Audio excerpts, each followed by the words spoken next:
Hey, welcome back everyone.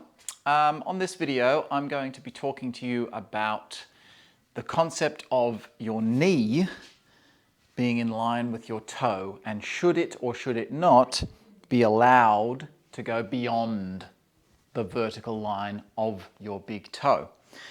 Short answer is yes, it can go beyond that line as long as the general structure of everything else is correct. So that's going to be the main focus of this particular video. However, to begin with, this is also a follow-up on the last video that I put out because people had some questions, and so that I thought I would answer them on video. So in that previous video which I put out, it was with regard to standing Qigong and the height at which you should squat and so on. If you watched that previous video and would like this follow-up information, continue watching. If, however, you just want to see this concept of the knee over toe principle and what I have to say about it, then you can skip ahead to whatever number I put here. Just fast forward to that point. That's when I'll start talking about the knee over toe principle. So, first of all, to answer the questions, the things that people were saying about my previous video.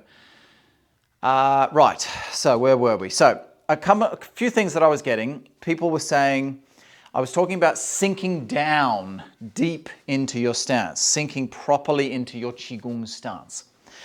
And some people were saying that Qigong should not be seen as a physical exercise. Its main purpose is not for leg strengthening. Even though that is an element of it, that's not the main focus.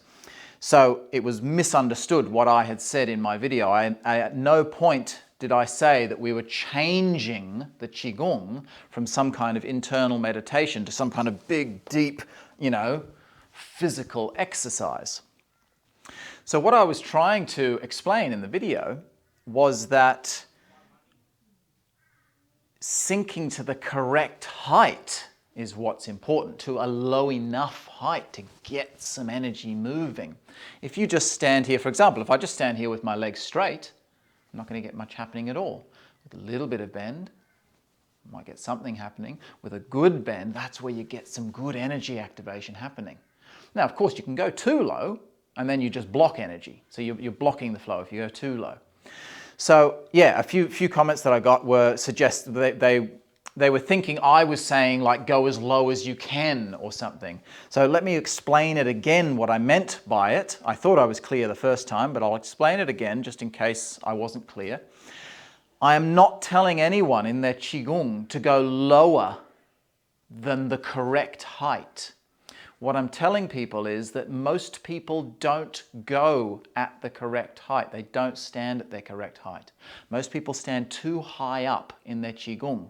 So all I was telling people was sink down to the correct height, which is a deep stance. Not deep like a horse stance or something like that, but it's deep for a vertical position stance. So this was the point I was making with regard to quality versus quantity. If you stand in your Qigong and you have a clock there and you try to do 20 or 30 or 40 minutes, whatever the time, if it's a long amount of time, chances are, even if you start low, you subconsciously go, oh, I've got to last 30 minutes. So you've crept up a little bit because you're trying to last a set amount of time rather than doing a set amount of quality in your Qigong. So if you forget about the time, you're much more likely to hold the correct height for your body. So this is all I meant by it. We have what would be regarded as the correct height.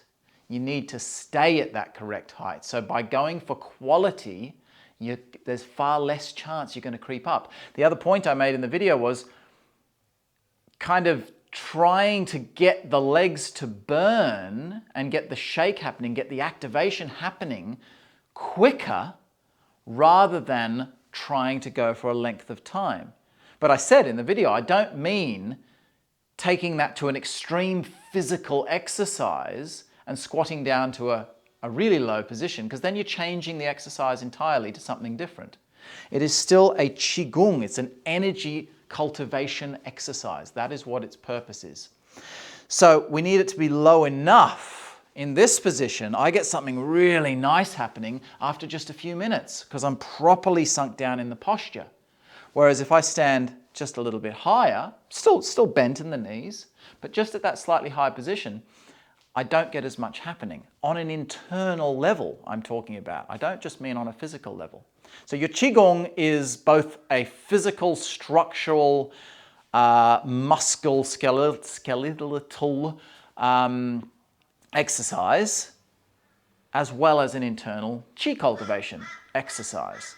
It typically goes that a beginner will be getting more of a physical benefit from doing their standing Qigong because it takes a little while for the body to soften and the body to actually get into that internal activation. So when most people start out, some people are exceptions, but most people, when they first start doing Qigong, they're going to be getting physical benefits from it. Same with the Taiji form, same with anything that we practice. As they go on, they start to get more internal. So you actually start off, really, it is a leg strengthening exercise and a body structural learning tool to learn about how to correctly hold the posture in your body. As time goes on, those things just settle in and they find that point without having to think about them anymore, and that's when the internal stuff starts to happen. When I do my Qigong, if I do my Qigong properly, at a good sunk position, not excessively sunk, I'm talking about the normal standard that you should be at, not extra low, I feel a sense of calmness, a sense of balance, as in internal balance through my system, and power. I feel strong. I feel cleansed as well. 4 main things, if I had to put them into a little bit of a nutshell kind of thing. Calmness, balance, power, and cleansing. If I do my Qigong with a less bend in my knees, just a small bend in my knees, I feel a nice sense of calmness, and I'll get maybe a tiny aspect of the other 3, but nothing as strong. I certainly won't get that powerful, energetical feeling from standing up too high. Now, maybe with time and practice, you can get all of those other things happening with even just standing, without activating the muscles at all. Maybe that's possible. I don't get that. Maybe I haven't been practicing it long enough. I've only been doing it for 22 years or something. So at some point in your training, perhaps, maybe you don't need to go as low to get all that good stuff happening. But certainly, in the beginning, you need to be at the correct low point, which I explained in that previous volume. Okay, so I'll now talk a little bit about the general principle of the knee being in a vertical line with the front toe, the big toe. This will help, this will be generalized information for anyone, whether you're practicing Taiji or not, or Bagua or other martial arts, or just general fitness and so on. I will then, at the end of the video, the 3rd section, I will talk about how these alignments apply to your Taiji and Bagua and Qigong and so on.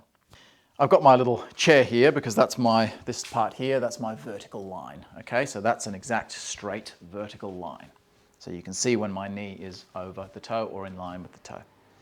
The first thing, well, very first thing we'll look at. One of 2 things has to happen when your knee bends. Either the knee moves forward, like so, right? So my body stayed where it was more or less, but my knee is moving forward. Or my knee stays where it is and my bum moves backwards. So now my knees have stayed, see, my knees haven't moved forward, they've stayed over here. My knees have bent, but they've bent the other way. So the hip joint moves backwards. But of course, in order to do that, I have to lean forward, okay? Because the weight is moving backwards. I don't know if this will be strong enough to hold me. It might be. Let's try it. Yeah, it should be okay. So if I stand there like so, if my hips move backwards without my knees moving forwards, then obviously if I let go of that, I'm going to fall backwards, right? You can see where my center of gravity is.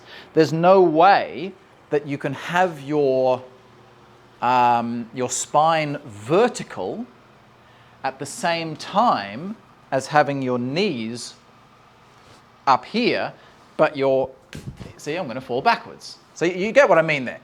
Your knee either has to move forward or your bum has to move backwards and your shoulders move forward. So you need something moving forwards to counterbalance, okay? Because your center of gravity, in order to not fall over, your center of gravity has to be in the center. If something moves backwards, you fall backwards. Whereas if I go backwards but push my hips forwards, now I'm still balanced. I'm still over that point. There's a bit of weight that side and a bit of weight that side. So you're balancing yourself out, okay? So this is what we're talking about when we're talking about things like the Qigong and so on, because if you want to lean forward, if I just do a normal squat down like so, I am going to lean slightly forward. My spine is not, bolt upright. I am slightly leant forward when I'm squatting. That's a natural way to squat, right? So you would only ever keep your spine upright, as in a vertical position, if you were doing a specific exercise. Oh, sorry, not a specific exercise, but if you were just going to that amount.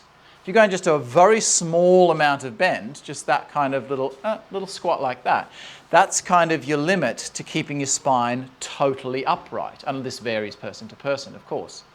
But anything more than about that point, and your body naturally wants to go forward to balance itself out. That's how the human body should be working. So, when we squat, should the knee be allowed to go over the toe? The knee over toe concept is completely flawed, in my opinion, because everyone's bodies are different shapes. Their leg length to foot length will be a different ratio, okay? So just looking at it in a very simple manner, if I bend my knee to here, right? Now that's, I can't see my screen there, so I don't know, that's about in line with my toe-ish, something like that, okay? Now let's imagine for a second that my feet were 2 inches longer. So if you had someone who was exactly the same dimensions as me, legs, hips, knees, everything's exactly the same, but their feet were longer. Therefore, their knee over toe position is going to be a much sharper angle than my knee over toe position. We shouldn't be looking at it from a point of, is the knee over the toe or not? What we should be looking at is the angle of the shin. That's what we have to look at. So when my shin starts to move forward, obviously, okay, there's like a vertical angle in the shin. As my knee bends forward, the angle of the shin is obviously going forwards, right? So it can get to a certain point, and again, this is different person to person. But if you imagine, like, I'll use my straight line here to demonstrate. Okay, there's knee over toe. That's exactly knee over toe from that sort of alignment, okay? Like so. Now, if I go to there, which is, straighten that back up, so that's just a little bit further than knee over toe, okay? Now, if my toe was 1 inch longer, my knee would still be knee over toe, okay? So, for person A, they could have their knee in line with the toe and have this really nice bend, this angle on their shin. Whereas me, because my foot is shorter, I'm only allowed to go to here. What difference does it make if your foot is longer or shorter? That doesn't change anything to the pressure running through your knee joint. Another common thing that I've been noticing, because I've been researching this a bit, and a common theme I've been seeing is that the people who, this is both from the Chinese martial art circles and also just the Western general weight training, fitness training circles.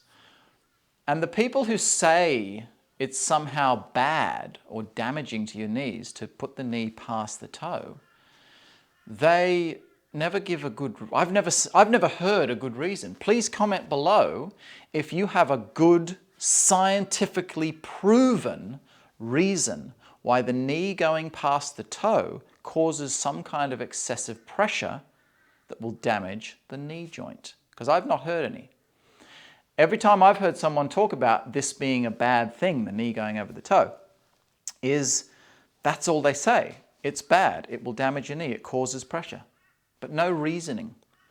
Whereas on the other side of the menu, when I've seen it in so many different articles, you can look it up yourself on Google, so many different articles of very well-educated personal trainers and fitness instructors and so on, physios, chiropractors, acupuncturists, all sorts of people like that, who know how the body's supposed to work and so on.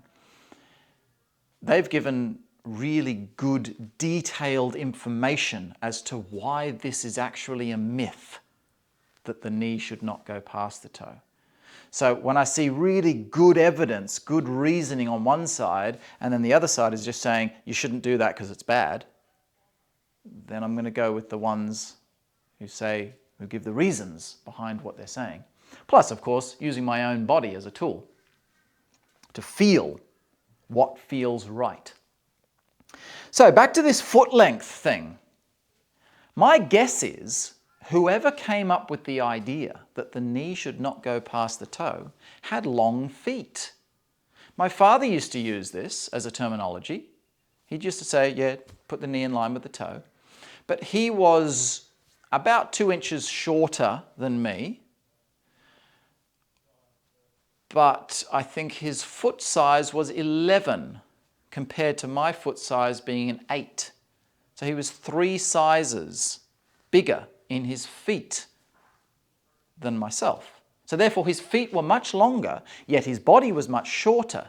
So his legs were shorter, right? But his foot was longer. So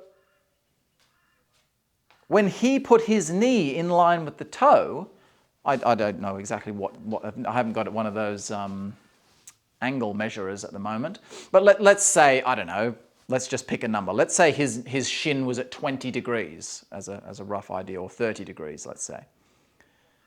And his knee's over his toe, but his shin's at 30 degrees. When I put my knee over my toe, I'm only at 20 degrees. So why can't I also go to 30 degrees? I have to go to 30 degrees to make certain movements happen. You won't be able to do certain squatting actions if you don't allow your shin to bend to that full amount. So let me demonstrate a few things here to explain what I'm talking about. I'm going to try to squat now. I'm going to put my big toe on the bottom of that chair, and I'm going to squat down without pushing the chair forward. So I'm not going to let my knee go forward of that line, right? So my knee's going to touch there on the chair. That's in line with the toe. And I'm going to try and do a full squat. And you watch my body when I squat down, okay?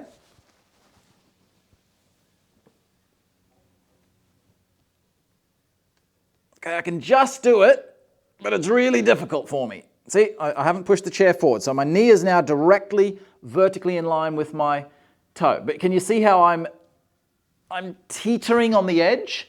I can only just hold it. I'm having to if I put my hands here, you see, I'm going to fall backwards. I'm actually having to use my hands as a counterweight, right? Because I'm not allowing my center of gravity to move forward to stop myself falling backwards. Because my feet are too short, okay? If I sit where I want it, you watch the difference. I think you can probably tell that my squat looks a bit horrible right now. I'm under a lot of pressure and tension. I'm going to allow that to move forward a little bit. Look. Now I'm relaxed. See, I'm totally chilled out. No stress on my body now. And that's about there-ish. Obviously, when I'm moving, it might move around a little bit, but basically, you're looking at about that distance. That's what, about maybe 2 inches forward of my big toe. So my knee is about 2 inches forward of my big toe. But at that position, you see, I can sit there all day long. That's so nice and relaxed and calm. All my joints feel where they should be. If I go back to this position, knee in line with toe, horrible. I've got all this tension running down the front of my shin, trying to stop me from falling backwards. And what's that doing? that's actually creating far more tension in my knee joint, because the tension here is pulling on the tendons the wrong way, because the whole structure is not sound. So my knee tendons are actually getting pulled where they shouldn't be. If I bring my center of gravity a little bit forward, so my center of gravity is here. I think everyone will agree that unless you're doing a very specific movement, such as a swivel, if I need to do a swivel on the heel, of course I need to bring the weight to the rear part of the heel, or a pivot on the toe or something like that. But your general planted, grounded position, whether you're doing a Qigong or a Tai Chi form or weight training or whatever, is planted across the foot. So I give a rule that your sort of center of gravity is around about here, where the front of your shin comes down. That's sort of where your center of gravity would be as a rough guide. If your center of gravity is right back on the rear part of the heels, you're going to have a lot of tension down the fronts of your legs. If your center of gravity is too far forward on the balls of your feet, you're going to have too much tension down the backs of your legs. So we sit it in that middle point where essentially I would say probably around about 90% of my weight is on my heel, both heels, and about 10% of the weight is on the balls of the feet. So that to me is the most natural, relaxed position for me to stand in, whether I be up here or down here or down here. So when I squat and do not allow my knee to go over my toe, I feel tremendous pressure coming through both my ankles and both my knees, because I'm not allowing my center of gravity to sit where it should be sitting, which is in that middle point, right? A really good way to test whether any kind of structure is strong or weak is to add weight to it. Now that does not mean that I'm not saying you should add weight to your, when you're doing Tai Chi or Qigong or something like that, but just grab something heavy and try to do the same squat again. So I'm just going to hold that on my shoulder, right? And I'm going to try to do that same squat again without allowing my knees to go over my toes. I don't even think I'll be able to do it actually, because I'm going to fall backwards. So, you should be able to squat with something on your back, right? That's not a problem. Anyone should be able to hold something on their shoulder and squat down and stand back up. That's a natural, normal function of the human body, right? You should be able to have your kid on your shoulders and squat down or something. Let's see if I can do it without allowing that to go past. Okay, here we go. Oh, I think I can. Yep, I can just do it. Because I'm rolling the weight a little bit forward to stop me falling backwards. So I can do it, but boy, there's a lot of tension. There's so much tension running through everything. That is so difficult. My knees feel like they're going to pop out when I do the squat like that. Do the squat properly and allow my center of gravity to move forward. Allow the knee to move forward. That is so much more relaxing. No pressure on my knees, no pressure on my ankles, nothing. So by adding the weight to it, you see, you're showing up where the weaknesses are. If you don't put a lot of weight behind something, for example, everyone would agree that's bad structure, right? Having my knee buckled in. Because there's no weight on me and I'm only here for a moment, I can feel that it's wrong, and because I'm very sensitive to it because I've been training a long time, I can feel that's wrong. But the average person, they go like that. Don't really feel anything bad happening because there's not enough weight on you. Put 20 kilos or so on your shoulder and you'll go, oh yeah, no, now I can feel all this pressure on the side of my tendon. Then put it into a strong position, then you'll feel that difference. So whether you have the extra weight on your body or not, you should be using correct structural alignment to get the job done. Even if it's a very small amount of weight, you still want to use correct alignment. So we can come back to that rule again of knee over toe for the person who has a long foot, maybe short legs and long feet. If you do a normal squat, you'd probably find that the knee would be in line with the toe. Like I said before, if my toes, my feet, were 2 inches longer than they are, then when I squat down, the knee would still be in line with the toe. So if your feet are that long in comparison to your body size, and you try to do the squat and put your knee past your toes, you're going to feel the opposite of what I just felt. You're going to feel excessive tension the other way. So same principle. If I squat down centrally, right? For me to squat down centrally, my knee needs to be a couple of inches past my toe. But if I squat down like this, see what I'm doing now? See, now that's like, I don't know, that's about that far. So that's about that's about 4 inches or so. That's, yeah, maybe about 4 inches. So that's about another, from where I am, that's about 2 inches past my comfortable centered zone. So if I do that, and go down like that, that's horrible. That feels really bad on my knees. It feels bad on my knees, bad on my ankles, bad. It just feels bad in general. It feels very unstructured for me to do that because I'm pushed right to the extreme of the other side. When I did it with knee in line with toe, I was pushed right to the extreme of the other side. You see? So either extreme is no good. You want to be centrally balanced, especially when you're holding excessive weight on your body, which is a perfectly natural thing to do, by the way. A lot of the Chinese circles, the internal martial arts, they have this idea that using weight of any kind is somehow bad for you. And I've never understood that concept because lifting stuff is one of the most fundamentally natural things the human body can do. You need to be able to lift up your kids. Okay, maybe you could argue, you know, squatting 500 kilos or something is not quite natural because to get to that level you'd be taking steroids and things like that. You'd be doing unhealthy things to your body. I'm talking about natural amounts of weight. You should be able to pick stuff up. So how is that any different than picking up a barbell, chucking it over your shoulders and squatting it rather than picking up your kid over your shoulders and squatting your kid? Okay? So yeah, having weight placed upon your body is a perfectly natural thing to be doing. And as long as we maintain good structure, we'll never hurt ourselves whilst we do it. So to sum up, the final point on that general knee over toe thing, forget about knee over toe. Think about your ankle. Your ankle is where it's at. Your ankle is the thing which limits or which helps you find that central point. If I go down into my position, in this case, if it's a double-legged squat, things do change a little bit if you're in 1 foot forward, which I'll explain next. But if it's a double-legged sort of, parallel stance, this kind of thing, if I try to squat and keep my knees back, don't let them go forward, I'm too far the other way. I'm causing too much tension all down the front here, which then pulls on the knee tendons, causing my knees damage.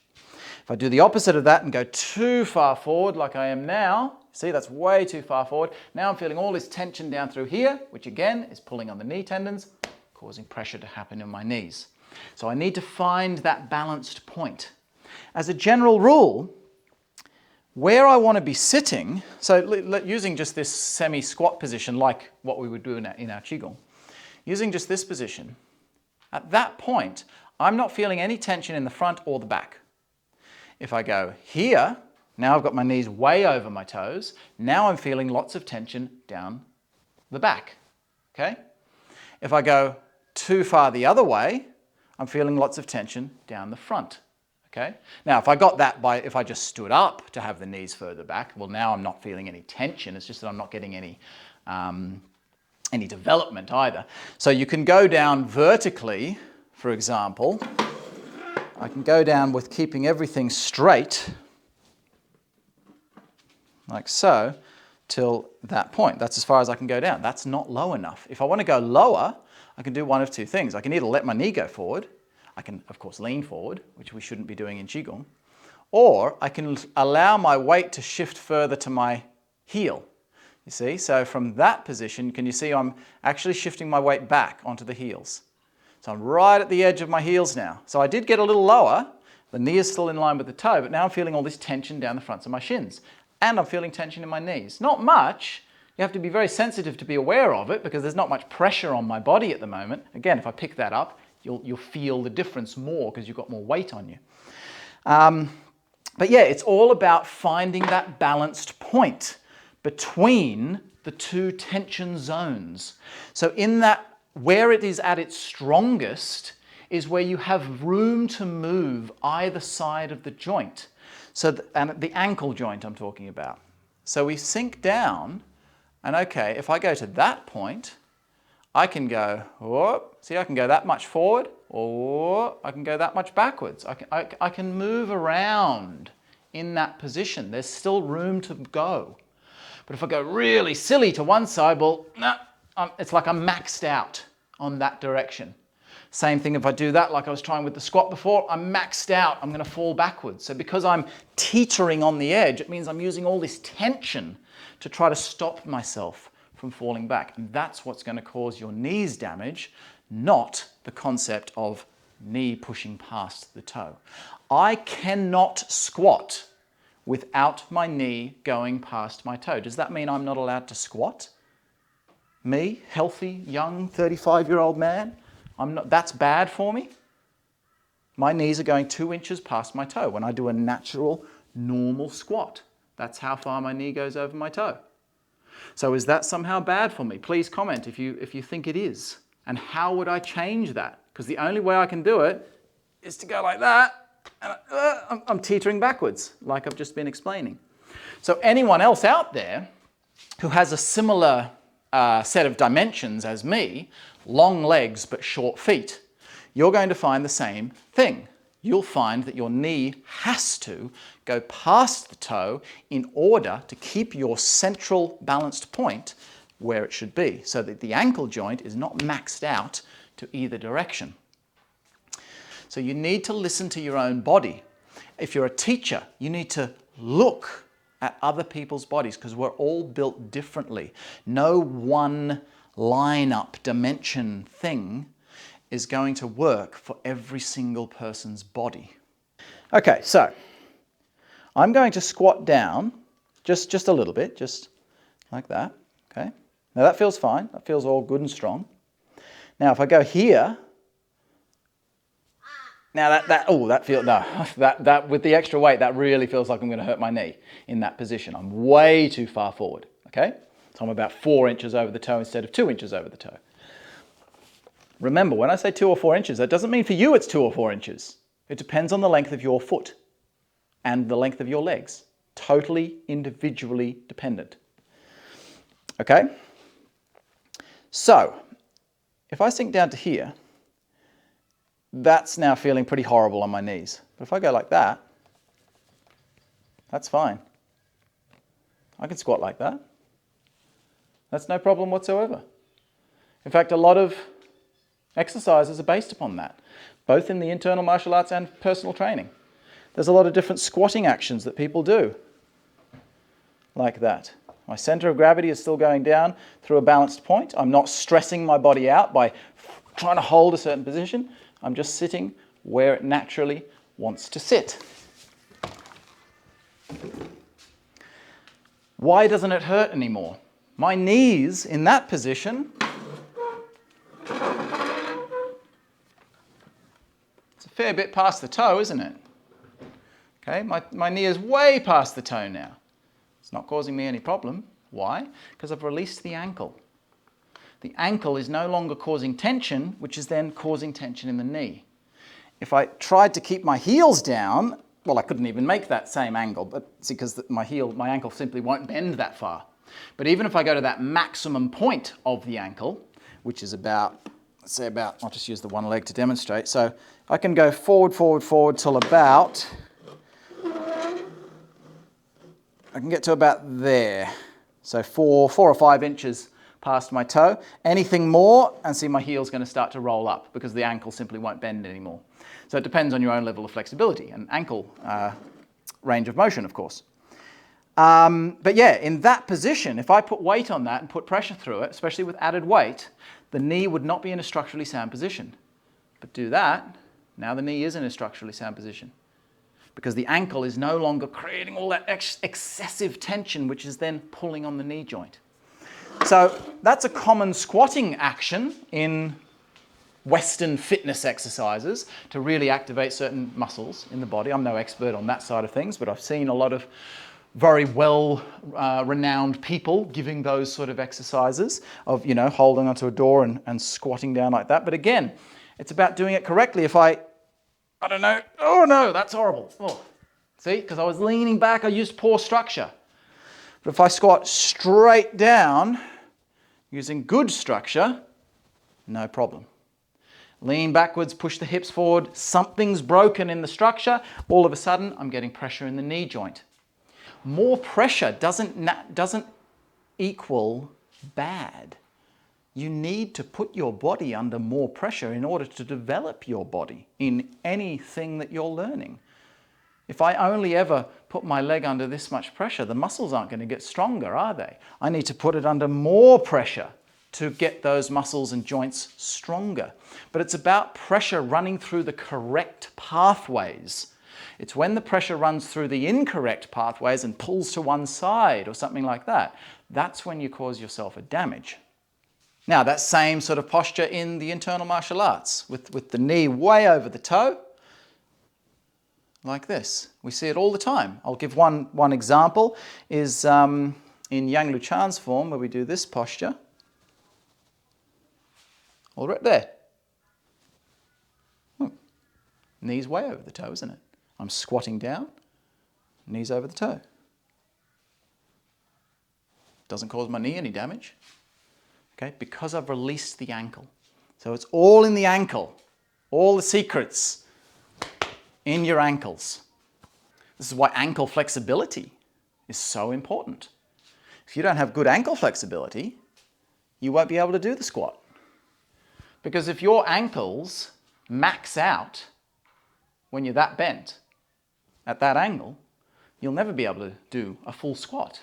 Or you'll be trying to do a full squat, but you will be placing pressure. Whether your knee's over the toe or not over the toe, it doesn't matter. If you have really tight ankles, even if your knee is totally flush with your toe, the tightness in that ankle is still causing the pulling on the knee. So this is my overall point, that the knee over the toe concept is flawed because it doesn't apply to every person. It's a general guideline. The average person's body will fall somewhere into that rough position of knee over toe. Whether that be, I guess if someone had a really long foot, I've never seen someone like that, but it's possible that their balance point might not even be in line with the toe. It might even be a little bit back. The knee might be in line with, you know, like the base knuckle of the toe. So anywhere from sort of that line to, say, 2 inches or so forward of the toe, that's your sort of rough idea, rough guideline of knee over toe positioning. Another very important element, which one of my training partners brought up on the Facebook forum yesterday, I think it was a concept that we'd been talking about together, but he pointed it out with reference to this specific topic. And it's that your knee should never go over your toe, past your toe, beyond your toe, from a point of force, not from a point of physical structure. So if I'm in a stance like that, okay, let's say, get my chair back here. So let's say I put my knee there. So that's just, you know, a bit, let's say an inch over the toe or so. That's still perfectly strong. That feels perfectly fine. There's nothing wrong with that whatsoever. Okay, not feeling any pressure on the knee. Okay, now I'm feeling lots of pressure in the knee. Okay, do you know what I did there that caused all the pressure in my knee? What I did was I switched off my glutes, my bum. So when I'm in this position, whether it be over the knee or not, it doesn't matter how far this is back or forward. Okay, maybe I guess if it was here and there was hardly no weight on it, yeah, I'm not going to feel much because there's not much pressure on it. But again, if I had more weight on my shoulders, it would show up. But in that sort of normal sunk down lunged position like so, my glutes are active. The glutes are all this pressure pushing down, the glutes are almost pulling that weight back so that the weight does not push out through the front of the knee. The force is not traveling beyond the toe.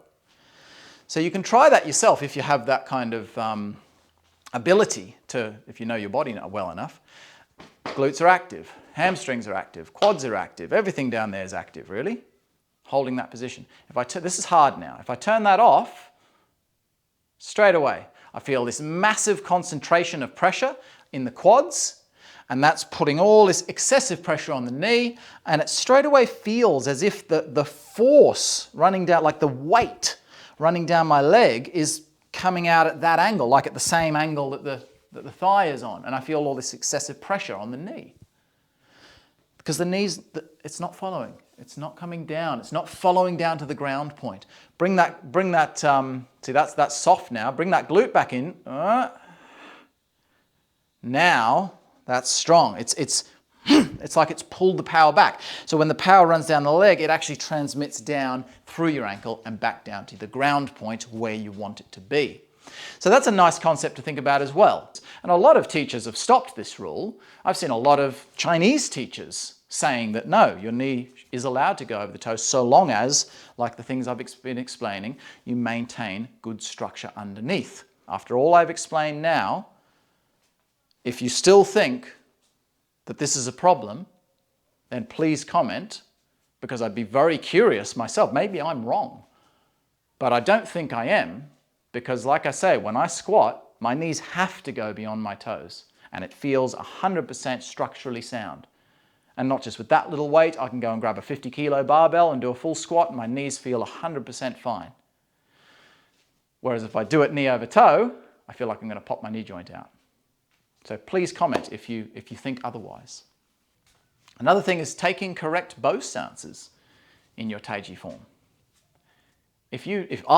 So using myself as the example, if I do not allow my knee to go over my toe, see, my father, like I said before, he was shorter than me with longer feet.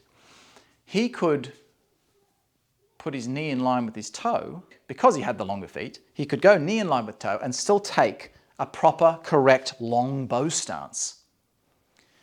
Whereas for me, if I stand here, I'll use the chair so it's properly aligned. Okay, so just the opening move of your Taiji form, right? So we go from here, whether it be Yang Qing Fu or Yang Lu Chan, doesn't matter. So from that, taking that first step into your first bow stance, right? If I set myself up, so I'm just going to set myself up so that I'll put my foot already turned out at 45 degrees. I'm going to put my chair there. So I'm not allowed to push that chair. If I push the chair, that means my knee went over my toe. So I can only go down to that height. That feels so weird. I feel like I'm barely bending my knees comparatively to what I would usually be. Now,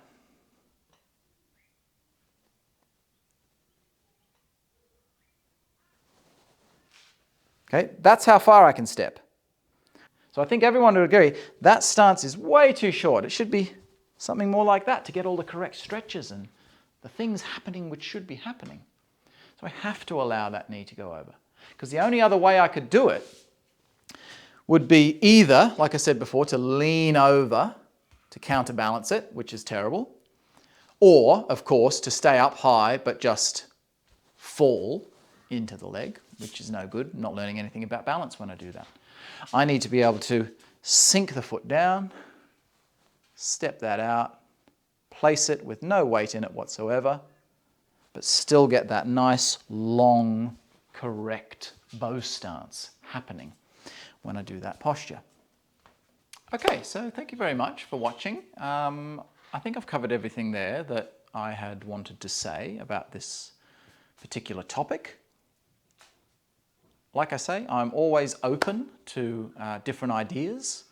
There's been hundreds of times in my life where I've thought a certain thing and then someone else has come along and shown me something different, and I've realized that I was wrong about a certain concept. So I don't stand hard and fast on this rule because everything is open to further development and further knowledge to be placed on it. But as far as the knowledge that I have to go by as to all the articles I've read on this particular matter and all the people I've talked to about it, I'm pretty sure I'm correct in what I've said. Yeah, but if you feel that I'm not, if you feel that this rule of knee over toe is 100% you must never do it, please explain why. And explain to me in the comments, how would I do a squat? I can't squat without letting the knee go over the toe. Tell me how I would manage to change that. Because I can't think of any way that I could possibly do a squat without that knee going over the toe, as in a full squat, like I'm going to take a dump kind of a squat. All right, thank you very much, everyone. Have a lovely day, and yeah, think about your own training and think about your own bodies and how your body differs from someone else's body. And yeah, hope you found that of interest. Thanks very much, guys.